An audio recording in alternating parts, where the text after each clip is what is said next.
আসসালামু আলাইকুম রহমতুল্লাহ। সুসংবাদ, সৌদি আরবে এখন মোকালাফা হাফ হয়ে গেছে।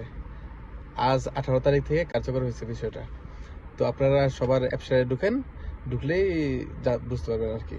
আগে ছিল 300 টাকা, এখন হচ্ছে 150 টাকা। আগে ছিল 3000 টাকা, এখন হচ্ছে 1500 টাকা। তো আগে যার ছিল 100 টাকা, ওর এখন 50 টাকা।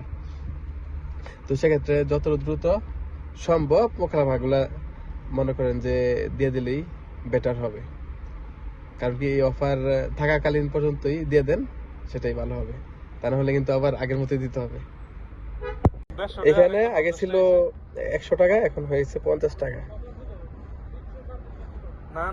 আর এটা ছিল ওই যে পাথরের ক্যামেরা, আগে ছিল 300 টাকা, এখন 150 টাকা হয়ে গেছে। মোকালাফা দেওয়ার নিয়ম কিভাবে সেটা নিয়ে বিস্তারিত আলোচনা করব পরের ভিডিওতে। আল্লাহ হাফেজ।